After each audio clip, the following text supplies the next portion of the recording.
तो यहाँ पर क्वेश्चन है एक्स स्क्वायर। देखो आप एग्जाम में कितना चीजें लिखना होगा आपको, बस आपको ये सोचना है सर एक्स स्क्वायर के आगे 1 है, 1 को 15 से गुना किया, 1 इंटू 15 जो आपका आया वो 15 आया, ठीक है। लेकिन ये 15 नेगेटिव है, माइनस का 15 है, तो 15 को ऐसे तोड़ना है कि उनको घटाकर जो भी नंबर आए तोड़ करके दो फैक्टर के रूप में लिखिए, दो गुणनखंडों में, तो गुणनखंडों को घटा करके 2 आ जाए। तो 15 को ऐसे तोड़िए कि घटा करके 2 आ जाए, क्योंकि सी के आगे माइनस का साइन है। सोचो 15 को कैसे ब्रेक करोगे आप। 15 को तोड़िए, कौन से दो नंबर को गुना करके 15 आ जाए और उनको घटा करके 2 आ जाए। कोई दो ऐसा नंबर, 5 और 3। आपको अगर सर कोई दो नंबर ऐसा सोचना था जिनको मल्टीप्लाई करके 15 आ जाए और घटा करके 2 आ जाए, ठीक है। तो 5 इंटू 3 15 होता है, और 5 माइनस 3 करने पर हमारा 2 बन जाता है, ठीक है। तो बस यही काम चलेगा, ठीक है। तो आपको अगर सर यहाँ पर लिख देना एक्स स्क्वायर को एक्स स्क्वायर लिख दो। मैं क्या सिखा रहा हूँ आपको बार बार, सिंपली इस 2 को आप क्या लिखोगे, इस 2 को बस चेंज करो। आप बोलोगे सर यहाँ लिख दीजिए 5 माइनस 3, और कुछ नहीं। 5 माइनस 3 इंटू एक्स माइनस 15। यह स्टेप क्लियर है, यहाँ तक क्लियर है। मैंने 2 को बस 5 गुना 3, 5 माइनस 3 लिख दिया। इसके बाद आप मल्टीप्लाई करो, ब्रैकेट वाले टर्म को सॉल्व करो, एक्स स्क्वायर 4 टर्म लेके आओगे, 5 को x से गुना करेंगे 5x बनेगा, प्लस का 5x बनेगा, माइनस 3 को x से गुना करेंगे बन जाएगा माइनस का 3x, ठीक है, माइनस का 15, ऐसा कुछ बन गया, ठीक है। यहां से अच्छा, यहाँ पर कुछ बच्चे ना 5 और माइनस 3 आंसर दे रहे हो, ठीक है। यहाँ पर हम लोग रूट निकाल ही नहीं रहे हैं, हम लोग बस फैक्टराइज कर रहे हैं, ठीक है, गुणनखंड कर रहे हैं। जीरोज नहीं निकाल रहे हैं, ना ही हम लोग क्या कर रहे हैं, शून्यक ना ही निकाल रहे हैं, ना ही हल निकाल रहे हैं उसका, ठीक है, मूल भी नहीं निकाल रहे हैं। तो आप यहाँ पर सिंपली हम लोग सीख रहे क्या, गुणनखंड करने के लिए। पहले दो टर्म में से आप x कॉमन लोगे, तो x कॉमन लेने पे आपका बच जाएगा x प्लस 5। दूसरे इन दोनों टर्म में से क्या कॉमन है मुझे बताओ, कॉमन क्या है सर माइनस का 3। माइनस का 3। आप दिखेगा सर 3 यहाँ भी है, 15 में भी 3 है, 15 में आपको दिख रहा है ना 5 गुना 3, तो 3 कॉमन आ जाएगा। दोनों ही नेगेटिव है, तो आप माइनस का 3 कॉमन ले लीजिए। तो माइनस का साइन कॉमन लेंगे तो दोनों के साइन बदल जाएंगे, तो माइनस 3x बन गया प्लस का x, और माइनस 15 बन जाएगा प्लस 5, ठीक है। तो 5 3 15 हो जाएगा, ठीक है। अब x प्लस 5 यहाँ भी है, x प्लस 5 यहाँ भी है, तो x प्लस 5 को आप कॉमन लोगे, x प्लस 5 को आप कॉमन लोगे तो आपका ब्रैकेट में दिख जाएगा x माइनस 3, ठीक है, x माइनस 3। तो ये हमारा आंसर आएगा, मिडिल टर्म स्प्लिट यही कहते हैं, ठीक है। तो इस तरीके से हम लोग गुणनखंड कर रहे हैं, क्लियर। अच्छा एक इतना क्लियर तो पहले वर्स लिख के बताओ, इसके बाद मैं कुछ और आपको बताता हूँ, क्लियर।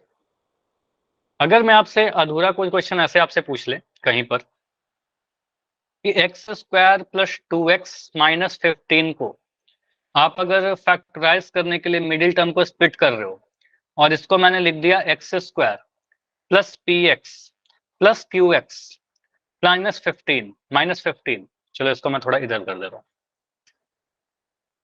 आपने बोला x square plus 2x minus 15 को अगर हमने तोड़ा तो आ गया x square plus p x plus q x minus 15। मुझे p और q का वैल्यू बताइए, p का वैल्यू क्या होगा, q का वैल्यू क्या होगा। तो p और q का निकालने के लिए वैल्यू आपको यहां तक सॉल्व करना होगा, इस स्टेप तक, ठीक है। तो इस स्टेप को आप देखो, पी का 5 और 5 और माइनस, क्या का -3। बहुत बढ़िया बहुत बढ़िया। तो यहाँ पर आप बोलो सर इसको जब ब्रेक किया था तो कुछ ऐसा आया था 5x माइनस 3x माइनस 15, ठीक है। कंपेयर करोगे तो p का वैल्यू कितना दिख रहा है, p का वैल्यू 5 दिख रहा है, q का वैल्यू कितना दिख रहा है, q का वैल्यू माइनस का 3 दिख रहा है, q का वैल्यू 3 नहीं बोलेंगे माइनस का 3 बोलेंगे, ठीक है। 5 और माइनस 3 क्या लिख रहे हो चैट सेक्शन में, एक सेकंड बस वेट करना है आपको, मैं देख ले रहा हूँ। x प्लस 5 से समझ नहीं आया, कहां पर, कौन सा स्टेप मुझे बताओ, ये वाला स्टेप, इस स्टेप की बात कर रहे हो। यस चलो, तो इस स्टेप की बात करते हैं।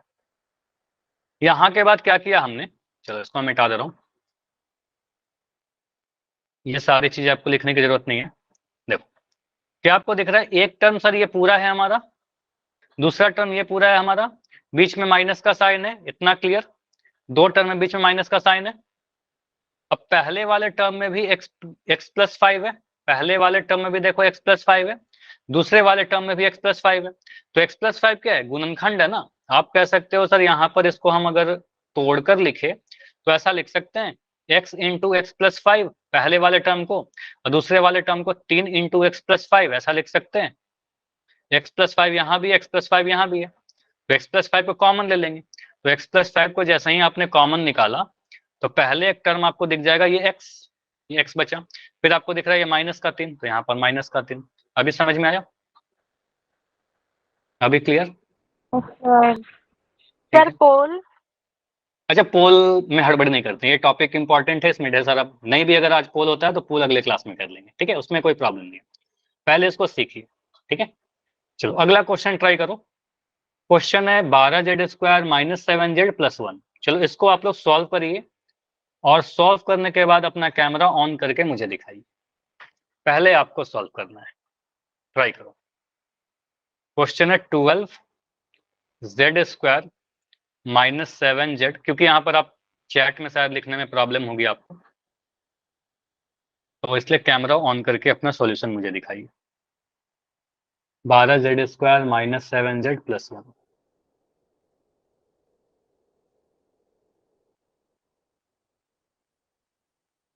स्टेप्स आपको पता है, 12 को 1 से गुना करिए, 12 को ऐसे ब्रेक करिए।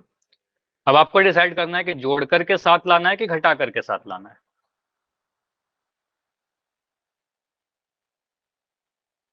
जिन बच्चों का हो जाए वो कैमरा ऑन करिएगा और दिखाइएगा।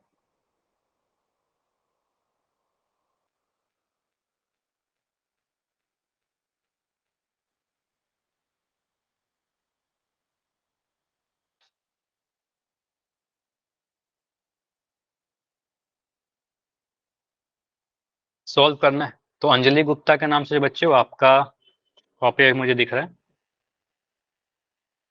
ठीक है। एक सेकंड, अपना कैमरा ऑन रखना, बढ़िया, ठीक है। आप कैमरा बंद कर सकते हो। अभी इसको देखते हैं बाकी बच्चे। एक बच्चे का भी हुआ है, अंजलि के नाम से जो बच्चे हो, अपना टाइम दीजिए, कोई प्रॉब्लम नहीं है। कुछ हिंट चाहिए तो बताना। तो अभी अंशिका, आपका कॉपी मुझे दिख रहा है, आपने सॉल्व कर लिया है, बढ़िया। 12, ठीक है, बहुत बढ़िया, हाँ बिल्कुल सही है आपका, बहुत क्लियर, ठीक है। तो दो बच्चे ने सॉल्व कर लिया, बाकी सचिन के आईडी से बच्चे हैं ममता, पुनीत, खुशी राम, मैं आईडी नेम ले रहा हूँ, रोयल, शुभम, काफी सारे बच्चे हो। सॉल्व कर क्या आपने? देखो मैं कुछ हिंट दे रहा हूँ, अभी मैं नहीं चेक कर रहा आपकी कॉपी। यहाँ पर आप बोलोगे सर 12 और 1 को गुना करेंगे तो 12 मिलेगा, ठीक है, बस इतना आपको लिखना है 12। अब 12 को ऐसे तोड़िए कि सी के आगे देखो प्लस का साइन है, तो उनको जोड़कर ऐसे दो नंबर में तोड़िए कि जिनको गुना करने पर 12 मिले और जोड़ करके 7 मिल जाए, बस इतना करना है। गुना करके 12 मिले और जोड़ करके 7 मिले, तो ऐसे दो नंबर कौन से हैं? ऐसे दो नंबर जिसको गुना करके 12 मिल रहा हो और जोड़ करके 7 मिल रहा हो। 3 और 4। 3 और 4, 4 3 या 12, नाइस। अब मैं इसको सॉल्व करूं, देखो मैं इसको सॉल्व करता हूँ। अगर आप अभी कर रहे हो तो प्लीज रुक जाइए और अभी स्क्रीन को देखिए, ठीक है, इंपॉर्टेंट है टॉपिक। आप यहाँ पर क्या बोलोगे? Sir 12z² minus 7z plus 1 है। 12 को 1 से गुना किया, 12 को 1 से गुना करने पर 12 मिल रहा है। 12 को हमें ऐसे दो नंबर के फॉर्म में तोड़ना है कि गुना करने पर 12 मिल जाए और जोड़ करके 7 मिल जाए। कोई आपसे पूछेगा कि जोड़ करके 7 क्यों ला रहे हैं, घटा करके 7 क्यों नहीं ला रहे हैं? क्योंकि सी के आगे, लास्ट वाले टर्म के आगे प्लस का साइन है, तो हमें जोड़ करके ही 7 लाना होगा। तो आप कहोगे सर यहाँ लिख देंगे 4 3 12। 6 गुना 2 ले सकते थे क्या? 6 गुना 2 नहीं, जोड़ करके या घटा, यहाँ पर घटा करके या जोड़ करके 7 नहीं मिल रहा, तो ये बिल्कुल गलत हो जाएगा, ठीक है। तो आपको सर यहाँ 4 और 3 ही लेना पड़ेगा। तो यहाँ पर हम क्या लिखेंगे, देखो इसको 12z² लिख दिया, माइनस का साइन है, माइनस का साइन लगा दिया, कुछ नहीं चेंज कर रहे हैं, सिर्फ और सिर्फ 7 को, इस 7 को मैंने लिख दिया 4 + 3, इस 7 को मैंने लिखा 4 + 3, और यहाँ पर z है तो z लिख दिया, ठीक है। प्लस का 1। इतना क्लियर सभी को? मैंने कुछ नहीं किया, बस 7 को 4 + 3 लिख दिया, एक स्टेप। ठीक, अब इसके आगे आप इसको सॉल्व करिए, आगे ब्रैकेट को हटाइए, तो आप बोलोगे सर यहाँ पर 12z² मिलेगा। अब माइनस का साइन आगे में है, तो आपको ये पढ़ाया गया है कि अगर माइनस का साइन बाहर में रहता है मल्टीप्लीकेशन में, तो अंदर वाले सारे टर्म के साइन चेंज हो जाते हैं। ठीक है, तो ये माइनस का जब 1 जो है, ये चलो पहले आप ऐसे भी लिख सकते हो, ये माइनस का माइनस लगा दो, इस जेड को गुना कर दो अंदर वाले दोनों नंबर से, बस जेड को गुना करो, तो मिल जाएगा आपका 4z + 3z। ये मैं एक्स्ट्रा स्टेप लिख रहा हूँ, ये चाहो तो आप हटा भी सकते हो आगे जाकर। कितना लिख दिया? ठीक है, बस जेड को गुना किया। अब ब्रैकेट अगर हटाएंगे तो कुछ ऐसा बनेगा क्या, 12z² माइनस का 4z माइनस का 3z प्लस का 1। ठीक है, ये जो स्टेप मैंने लिखा है ना, ये वाला स्टेप को आप आगे जाकर प्रैक्टिस हो जाएगी तो आप हटा सकते हो। ठीक है, बाकी यहां तक क्लियर है? 12z² minus 4z minus 3z plus 1। धीरे धीरे प्रैक्टिस हो जाएगी तो काफी आप स्टेप शॉर्ट कर सकते हो। अभी के लिए मैं इतनी सारी चीजें लिख रहा हूँ और प्रैक्टिस से आप सारी चीजें हटा सकते हो। ठीक है, उसके बाद यहां के बाद आप क्या बोलोगे, सर पहले दो टर्म को हम अगर देखें तो कॉमन क्या है, z यहां भी है, z यहां भी है, तो z तो कॉमन आएगा ही, z तो कॉमन आएगा ही। साथ के साथ 4 देखिए यहां भी है, और 12 भी 4 का मल्टीपल है, 12 भी 4 का एक गुणज है, 4 तिया 12 होता है, तो 4 भी कॉमन आ जाएगा, मतलब 4z कॉमन आ जाएगा। 4z को आप कॉमन लोगे तो क्या बचेगा, देखो 12 में से 4 कॉमन लिया तो 4 तिया 12 होता है, z² में से z कॉमन लिया तो z आ गया, 3z आ गया। ये 4z में से पूरा 4z आपने कॉमन ले लिया, तो 4z में से अगर 4z कॉमन लेंगे तो क्या बचेगा, माइनस का 1 बचेगा क्या, माइनस का माइनस का 1। क्लियर है? पूरे ही संख्या को आप जब कॉमन लेते हो तो 1 बचता है। यहां पर आपको दिख रहा है माइनस का 3z प्लस 1, तो यहां से आप अगर माइनस के 1 को कॉमन लोगे, कुछ भी कॉमन नहीं है, तो मैं यहाँ पर -3z है तो माइनस का 1 मैंने कॉमन लिया, तो माइनस का 1 कॉमन लिया तो माइनस का 3z बन जाएगा 3z, प्लस का 1 बन जाएगा माइनस का 1, ताकि जब गुना करें तो माइनस माइनस फिर प्लस हो जाए। ठीक है, तो आप कहोगे सर ये माइनस का 1 बन गया, प्लस का 1 बन गया, माइनस का 1। अब यहाँ दिख रहा है सर 3z प्लस -1 यहाँ भी, 3z -1 यहाँ भी है, तो 3z -1 को हम कॉमन लेंगे, 3z -1 को कॉमन लेंगे, आपका बन जाएगा 4z -1। एक ये वाला टर्म और एक ये वाला टर्म आया, तो ये हमारा फाइनल सॉल्यूशन आया, 3z -1 इंटू 4z -1। क्लियर है? ये समझ में आया? कोई भी डाउट है कोई भी स्टेप में, चाहे गुना में चाहे ब्रैकेट सॉल्व करने में, तो बस आप मुझे बताइए। अगर क्लियर है तो वाई लिख दो, कोई भी डाउट है तो डी लिखो। हो सकता है ना कि कोई डाउट रह जाए, अगर डाउट रहे तो पूछ लीजिए, खुद से होना चाहिए आपसे। ठीक है, ओके ओके ओके, ठीक है। थोड़ी सी प्रॉब्लम होती है, कहाँ पर प्रॉब्लम हो रही है बताओ? कुछ चीजें हैं जो प्रैक्टिस से सही हो जाएगी, कुछ चीजें हैं जो ऐसा है प्रैक्टिस करोगे आप धीरे धीरे सही होगा, लेकिन अगर कुछ ऐसा है जो नहीं समझ में आ रहा है तो मुझे बताइए, बिल्कुल क्लियर करेंगे उसको। क्या इसको रिपीट करें या अगला एग्जाम्पल करें? चलो अगला एग्जाम्पल से सीखते हैं, ठीक है, ओके।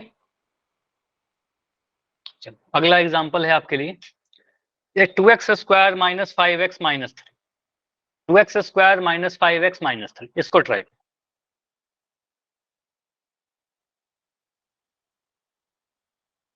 2x² - 5x - 3।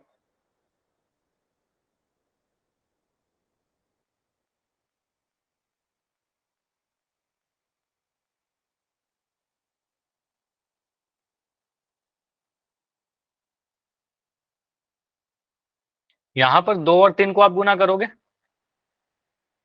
2 और 3 को गुना करोगे, ए और सी को, 2 इंटू 3 करने पर कितना मिल रहा है, 6 मिल रहा है।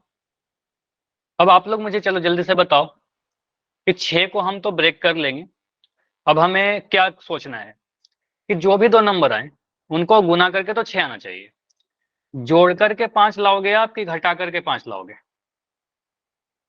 घटा करके। घटा करके। क्यों? क्योंकि सी के आगे माइनस का साइन है, यहां पर आपका नेगेटिव साइन है, तो ऐसे दो नंबर सोचना है जिसको गुना करने पर 6 है, और कौन सा नंबर है, ऐसा कौन सा दो नंबर है जिसको गुना करने पर 6 आ जाए और घटाने पर 5 आ जाए? तो 6 को आप गुणनखंड करो ना, आप कहोगे सर 6 गुना 1 लिख सकते हैं, चाहे 3 गुना 2 लिख सकते हैं, इनको घटाने पर तो 1 आ जाएगा, इनको घटाने पर 5 आ जाएगा, 6 में से 1 घटाएंगे तो 5 आ जाएगा।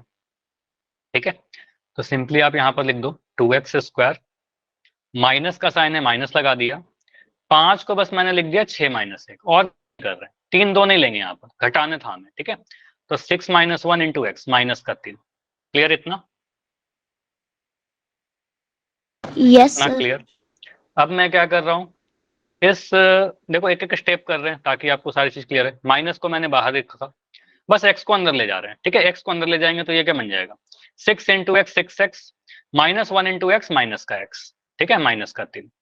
ठीक, अब इस ब्रैकेट को ओपन कर रहे हैं, ब्रैकेट को आप अगर ओपन करोगे तो आपको यहाँ पर दिख रहा है सर माइनस का साइन, तो माइनस का साइन जब बाहर रहेगा तो ब्रैकेट ओपन करते वक्त आपके अंदर के सारे साइन चेंज हो जाते हैं। तो 2x², ये प्लस का 6x बन गया, माइनस का 6x, ये माइनस माइनस प्लस का x। ठीक है, प्लस का x माइनस का 3। यहां तक क्लियर है तो यस लिख के बताइए, कोई डाउट है तो बिल्कुल माइक ऑन करके या डी लिख के बता दो। क्लियर है? अब इसके आगे मुझे माइक ऑन करके बताओ, पहले दो टर्म में क्या कॉमन है? पहले दो टर्म में क्या कॉमन है? 2x 2x, बढ़िया, 2x। सर x तो दोनों जगह है, साथ के साथ 2 भी है, तो 2x को कॉमन लोगे तो आपको 2 तो कॉमन ले लिया आपने, तो 2 अब कुछ नहीं बचेगा, x बचेगा, 2x², x² में से x कॉमन है तो x बचा, माइनस का साइन है माइनस लगा दिया, x तो कॉमन ले लिया, 6 में से 2 कॉमन लिया तो 2 3 6, x - 3 बचा। यहाँ x - 3 ऑलरेडी है तो बस 1 को कॉमन ले लो, तो प्लस का 1 कॉमन लिया तो बन रहा है आपका x - 3। ठीक है, तो 1 कॉमन लिया तो x - 3 बन रहा है। ठीक है, उसके बाद हमें दिख रहा है सर x - 3 यहाँ भी है, x - 3 यहाँ भी है, तो x - 3 को जैसे ही कॉमन लेंगे आपका दिख जाएगा पहला टर्म 2x + 1। ठीक है, तो 2x + 1 ये हमारा आंसर आएगा, x - 3 इंटू 2x + 1। क्लियर ये सारी चीज? बताओ। Yes sir. तो खुद से हो रहा है आप लोगों से? Yes sir. चलो एक क्वेश्चन अब पोल में करते हैं। ठीक है, अब पहला जो क्वेश्चन आएगा इसमें आपको कुछ भी पूरा फैक्टराइज नहीं करना है, बस आपको कुछ स्टेप्स हैं। ठीक है, बस आपको पी और क्यू का वैल्यू बताना है। ठीक है, बहुत ही सिंपल सा क्वेश्चन है, बस आपको बताना है पी और क्यू का वैल्यू यहाँ पर क्या आएगा। जैसे एक क्वेश्चन मैंने अभी से पूछा भी था आपसे। ठीक है, पोल में ऑन कर दे रहा हूँ। क्वेश्चन क्या कह रहा है कि आप अगर मध्य परिभाजन विधि द्वारा x² + 2x - 8 को आप अगर फैक्टराइज करोगे, मान लेते हैं ये जो बीच वाला टर्म है 2x को लिखा x² + px + qx।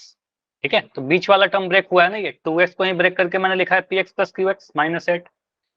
तो p का वैल्यू क्या है और q का वैल्यू क्या है? ठीक है, p का वैल्यू क्या रहेगा और q का वैल्यू क्या रहेगा? पहले p का वैल्यू फिर q का वैल्यू ऑप्शन में। ठीक है, चलो थोड़ा ध्यान से।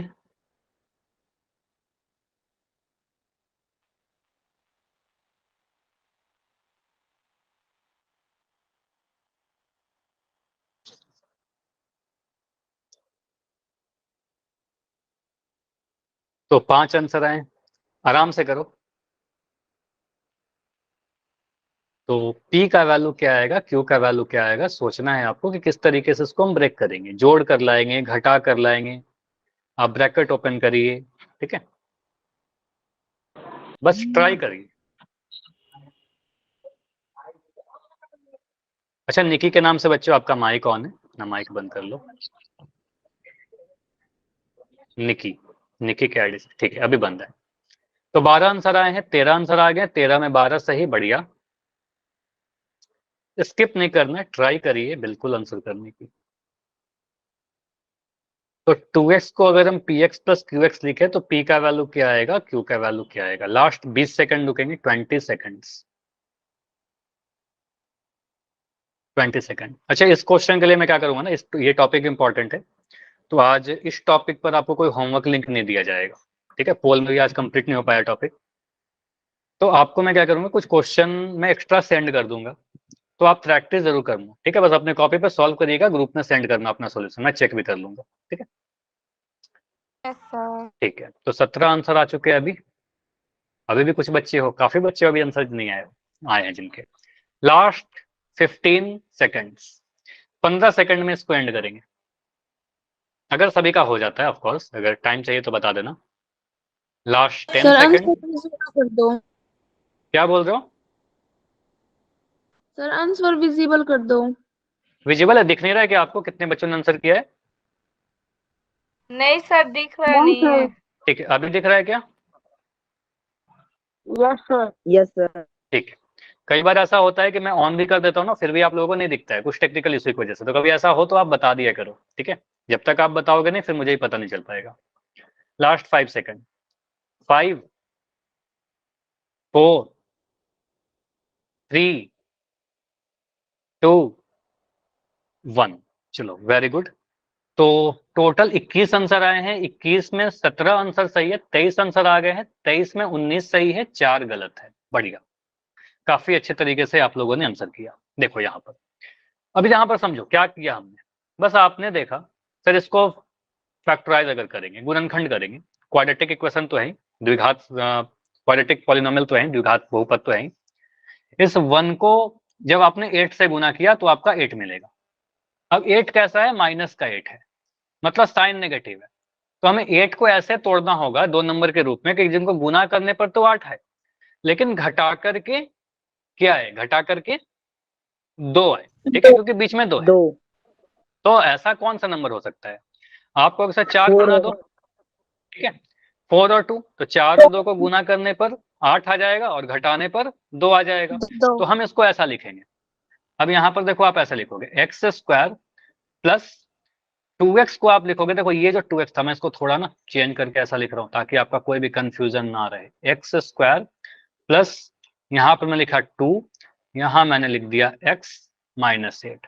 अब जो 2 लिखा हुआ है, इस 2 को बस मैंने लिखा 4 माइनस 2, ऐसा लिख सकते हैं 4 माइनस 2, क्योंकि घटाने पर मुझे लाना था, ठीक है। तो 4 और 2 को घटाने पर क्या आ जाएगा? 2 आ जाएगा, बस इस तरीके से लिख दिया। अब यहाँ पर x को जब गुना करोगे, आप अंदर ले जाओगे, तो आपका मिलेगा x square plus 4x minus का 2x माइनस का 8। अब इसको कंपेयर कर लो, x square plus p x plus q x minus 8 से, ठीक है, माइनस 8 से। तो दिख रहा है p का वैल्यू कितना है? p का वैल्यू आप बोलोगे सर p का वैल्यू 4 दिख रहा है और q का वैल्यू माइनस 2 दिख रहा है। तो p का वैल्यू 4 और q का value minus 2, option number B में है। क्लियर? ये Yes, समझ में आ sir. रहा है? Yes sir. चलो, तो इस टाइप के क्वेश्चन आपके एग्जाम में तो नहीं पूछे जाएंगे, अधूरा वाला पूरा गुणनखंड करके पूछा जाता है, बस एक अधूरा क्वेश्चन था प्रैक्टिस के लिए, ठीक है। तो इस पे रेस्ट को जो क्वेश्चन है वो अगले क्लास में करेंगे। मैं कुछ क्वेश्चन अभी लिख दे रहा हूँ, ठीक है। इन सभी क्वेश्चन को आप प्रैक्टिस करना, ठीक है। ये होमवर्क है, क्योंकि लिंक के द्वारा होमवर्क नहीं दिया जाएगा, मैं ग्रुप में भी सेंड कर दूंगा। होमवर्क क्या नोटबुक चेक करोगे? हाँ बिल्कुल, अभी दिखा देना, पहले लिख लो ये क्वेश्चन। मैं कुछ क्वेश्चन लिख रहा हूँ प्रैक्टिस के लिए। क्वेश्चन नंबर 1 है Okay, sir. आपका 12, सभी को क्या करना है? गुणनखंड करना है। 12x square minus 2x minus 4। Question number 2 है, 4 क्वेश्चन मैं लिख दे रहा हूँ। 11x स्क्वायर, अगले क्लास में डिस्कस भी कर लेंगे सारी चीज। 18x plus 7। क्वेश्चन नंबर 3 है आपके लिए x square minus 18x plus 45। Question 4 है आपके लिए 6x square plus 11x plus 3, ठीक है। इन सभी को आप ट्राई करना, ठीक है, और इसको सॉल्व करके ग्रुप में सेंड कर सकते हो, पर्सनल मैसेज कर सकते हो, बिल्कुल मैं चेक कर लूंगा, ठीक है। कोई डाउट है तो बताइए। कोई डाउट है आज की क्लास में? इतना ही रखते हैं।